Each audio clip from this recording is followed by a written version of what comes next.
You know, that was quite a sucker punch, or a gut punch.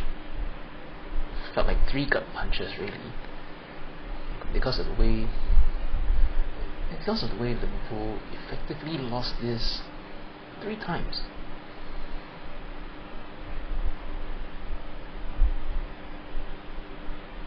Man United started the match the faster and the brighter of the two, and they got their goal in the first 10 minutes.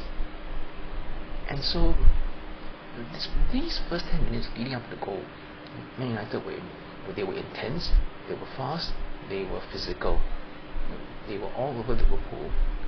And this initial period, it looked and felt as if Liverpool were not able to compete in terms of physicality and intensity.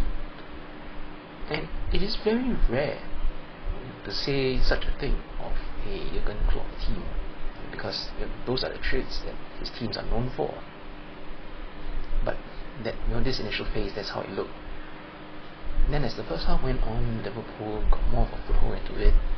They were creating openings, creating chances, and the tide of the match was starting to turn. Okay, Liverpool needed a bit of time to get in their groove. Fair enough. And at the end of that first half, Liverpool finally got their goals. And actually, even before the 2 goals, right, there was that disallowed one from Endo. Again, Liverpool, the whole gegen pressing, counter pressing. Liverpool won ball high up, then just a couple of combination passes and Endo with the goal. But Salah was offside in the build-up, and that's fair enough. I think his shoulders were offside, probably quarter of a yard, half a yard maybe, but offside is offside. But the point is that Liverpool were starting to get some joy in the attacking phases, getting the chances, and so it proved. And at the first half, that equalizer that Liverpool scored, big credit to Kwanzaa for the way he took the ball and ran with it. He ran like an arc type run. He made it past a couple of Man United players. So from there, a couple of passes in the box, and the goal for McAllister to equalize. And then right before half time, again winning the ball high up near the Man United penalty box. The initial shot was saved, but then Salah was right there on hand for the follow-up, and it's a 2-1. And at that point, because of the way the balance of the match had been veering towards Liverpool, and now with Liverpool going into half-time in the lead, it looked as if Liverpool can kick on from there, hopefully secure the match, secure the result, and secure their place in the semi-finals.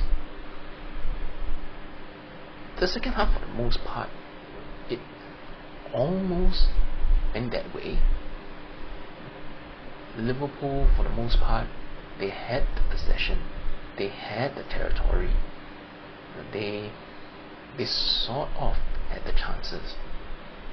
But the weird thing about all of this was just how wasteful Liverpool were throughout this second half. And I think the nadir of this wastefulness is, I think, somewhere midway through the second half, or in the later stages of it. Liverpool had a 5-on-2 counter-attacking situation, and somehow they managed to screw it up badly without even getting a shot. When you think about Jurgen Klopp's teams and the way Liverpool have played under him over the past several years, one of the hallmarks of his team that stand out are those very fast, lightning speed, lethal counter attacks. how many times have you seen Salah, Mane, Firmino, any combination of the three, or even a few other players being involved, together with some of those three, just flying down, it could be 2-on-2, 3-on-3 situation, or quite memorably, Salah single-handedly one-man counter-attack and scoring goals, and yet a 5-on-2 here, he managed to just mess it up so bad and waste a chance. And as it were, Liverpool did still have the 2-1 lead, despite all that wastefulness, as long as you just play it smart. Don't do anything silly. Don't give the ball away cheaply. Manage the game, manage the situation, and get the result. And that's how it has to be sometimes. Not every game is always going to have perfect performances, 10 out of 10s, 9 out of 10s. There's going to be days, such as today, where the team is being ridiculously wasteful for whatever reason, but having gotten the goals already, if you can see it out and just see it out and get a result, get into the semi-finals and you move on. But they couldn't manage even that. Now, I said earlier on that it felt as if Liverpool threw this away. It felt as if Liverpool lost this 3 times. So, the first of those 3 times was in the 87th minute. Again, so the ball is in midfield, and a couple of Liverpool midfielders are tussling for the ball with the Man United midfielder. Okay. And it looks like a nothing much going on situation. And then somehow, this tussle, another Liverpool midfielder comes in, and he basically managed to tackle a ball off everyone, but this tackle goes all the way to a Man United attacker, and from there they go forward. Liverpool are unable to set themselves defensively or whatever, and equalizing in the 87th minute. And that felt like a real gut punch, because up to that point Liverpool looked ever so comfortable. They looked like they had things sort of under control, and up to that point they never really looked like they were in much danger of throwing it away. They weren't doing themselves any favors by failing to score, but at least they weren't throwing it away at the other end yet, till now. And then of course, right at the very end of the 19 minutes, Man United had that one more chance, and it looked like they might win it with that last kick, but the shot went wide, and into extra time it went. And I thought, okay, Liverpool they need to reset and refocus mentally. It was disappointing, that 87-minute equalizer, but they have to get over that disappointment. It's an extra half an hour again. Focus again, try and get a goal, and try to see out the game properly. So right before the half time of this extra time, Elliott scores like a deflected shot, and it's a 3-2. And okay, good. You're in the lead again. Now, please don't be silly. And yet, be silly is exactly what they did. For whatever reason, it felt like in the final 15 minutes, Liverpool was starting to lose control of the situation overall. I think some of the players were tiring, and Man United, I think, they started getting more and more into it again, in the final 15 minutes, and then again, so it's 112 minutes now, right? 8 minutes left of this extra time, and Nunes has the ball in his half. Actually, I should say, because Man United had a string of attacks going on, and Liverpool had been trying to clear the ball or whatever. And okay, so now Liverpool have this chance. They got a chance to at least try and get the ball out of their own half. They've got the ball at their feet, and Man United, during this particular situation here, they are not pressing. They're not pressing too hard. Liverpool players, they have enough time and space to pick their passes. Just be smart. Don't do anything overly risky.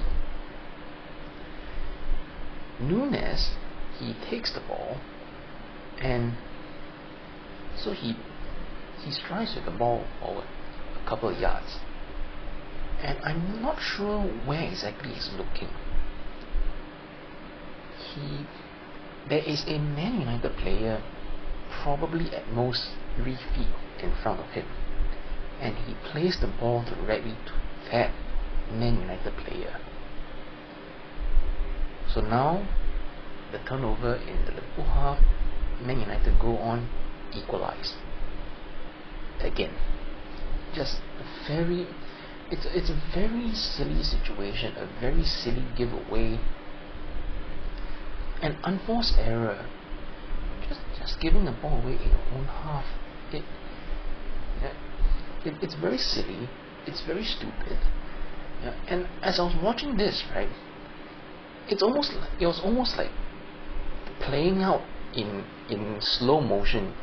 You can almost see it coming, that oh no type of thing going on, and just watching the whole thing, almost like watching a house of cards crumble in slow motion.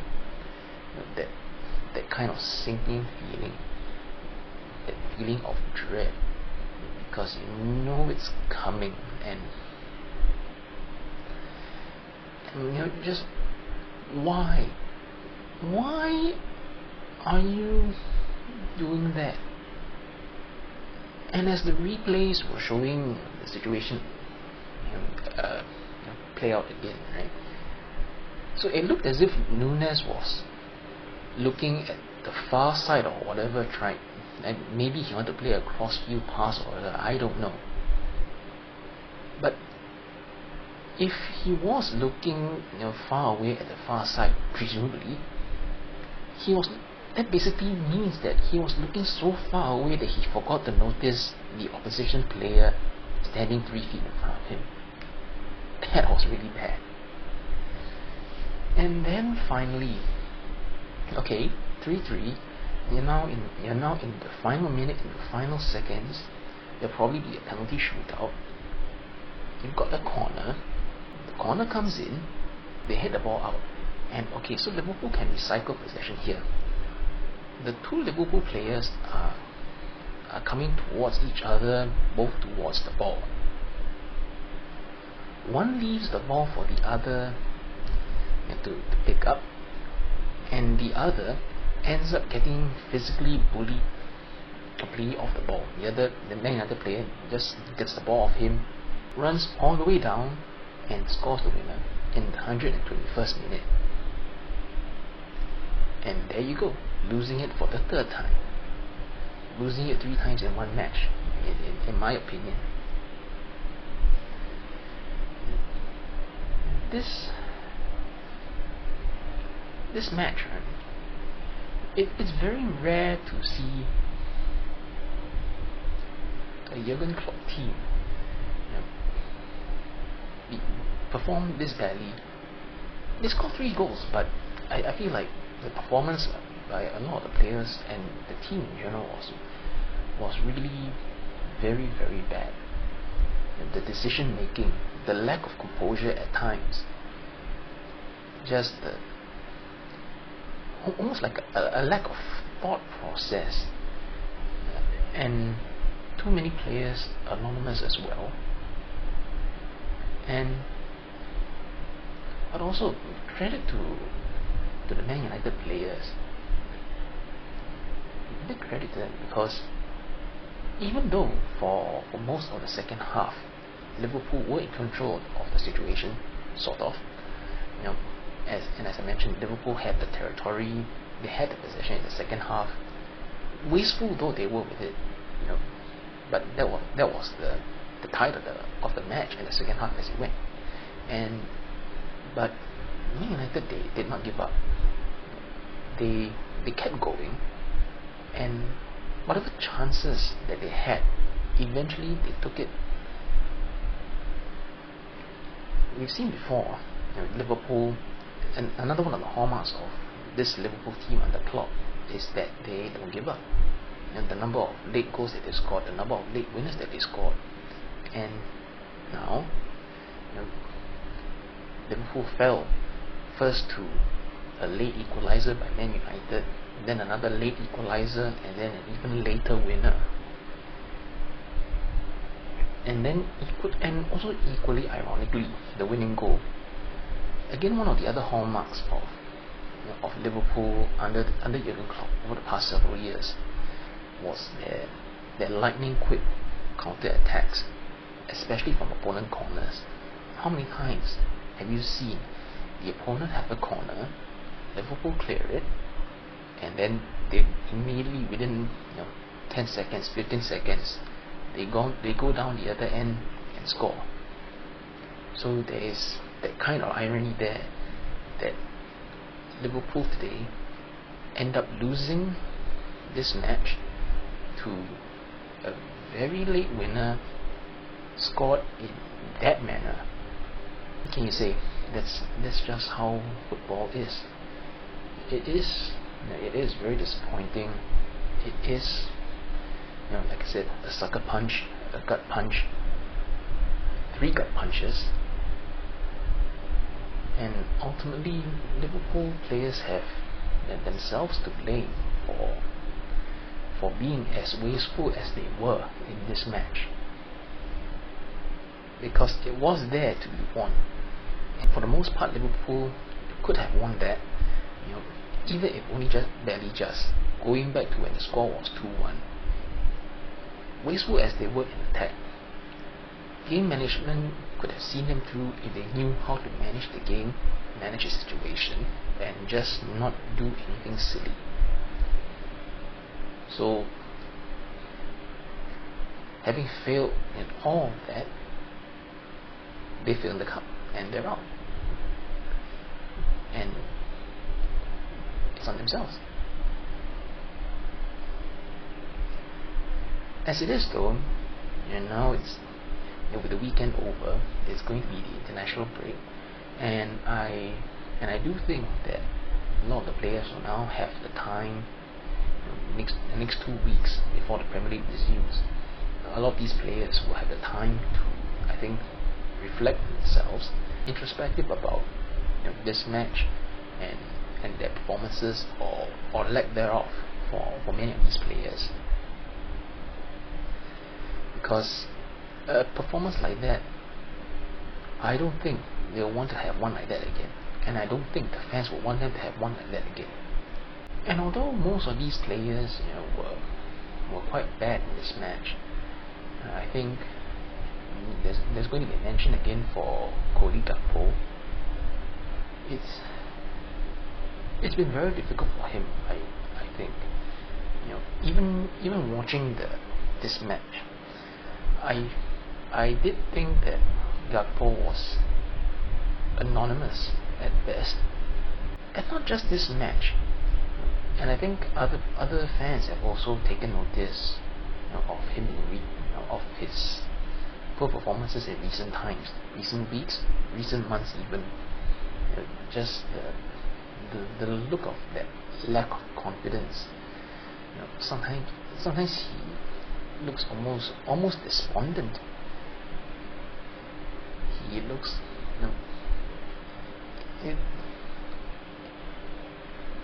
reluctant as I am to say that someone has given up, but sometimes the vibe that I get from him, he looks as if he has given up.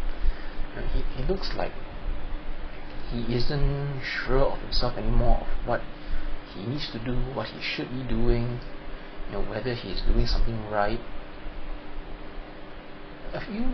Several weeks ago, he scored some goals, a few matches in a row, and I was happy for him at the time, and I did say at the time that I hope that he can kick on from that. It'll be a confidence booster for the matches ahead.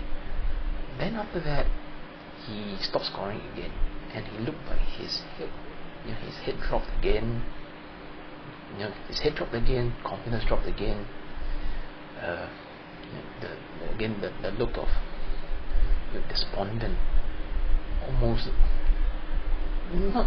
not desperation. Again, that look of having given up, the despondent look. Just head down, shaking his head. He scored those two goals in the Europa League second leg against Sparta Prague. But again, I also noticed in that same match, the shots that did not go in, again he had that same look, head drooping, head drop, shoulders drooping, that kind of look. And I think my worry at this point now is, right, I wonder if there might come a point where his confidence is so low that not even scoring goals can pick up his confidence now. If it does get to that point, or if it has gotten to that point, then I think this really might be it for him as far as his time in Liverpool. Again, I want to reiterate that I really do hope that he does well. But ultimately, it is on him to find a way to do what he does best, to contribute to the team. He has to keep his chin up. He has to keep his head up. Because it's much easier said than done. But ultimately, I think it's for him and the club to decide what's best for both him and the club going forward. Because just looking at his facial expression at times, his body language at times in matches, it just looks like he's completely not enjoying himself. It looks like he's just bereft of any shred of confidence, and a situation like this does not do any good for either the player or the team.